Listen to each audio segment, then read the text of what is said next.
కొట్టిండ్రు అనుకోకుండా నేను సిగరెట్ వరకు వచ్చిన కొట్టిండ్రు బిగ్ బాస్ విన్నర్ గురించి వచ్చిన అంటే ఇట్లా అని చెప్పిన అట్లా ఇట్లా వస్తాను నువ్వు సిగరెట్ నాకు అనుకోని నేను వచ్చిన ఏం చేస్తాను నేను కొడతారా పోలీసులు అంటే గట్టిగా మ్యాన్ హ్యాండ్లింగ్ అయితే ఎక్కువ చేస్తున్నారా? 3 దెబ్బలు కొట్టిన ఐపీఎల్ మీద. ఓకే, అంటే పోలీస్ వ్యవస్థ ఎందుకు అంటారు ఇంత కఠినంగా? అవునా ఒక మాట, నాకు బిగ్ బాస్ నాకు సంబంధం లేదు, రోడ్ మీద వచ్చిన నేను ఆ రూట్లో నాకు పోయే అలవాటు ఉంది, లేక వచ్చిన పోవాలా వద్దా?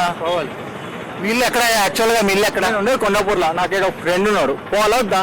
అన్నపూర్ణ స్టూడియో పైకి పోతా ఇది రోడ్ పోతా పోదా? యాక్చువల్గా మీ ఇల్లు నిజంగానే ఎక్కడైతే పంపిస్తారని చెప్పి పోలీసులు అయితే చెప్పారు. ఎక్కించా ముందు ఆ ముందు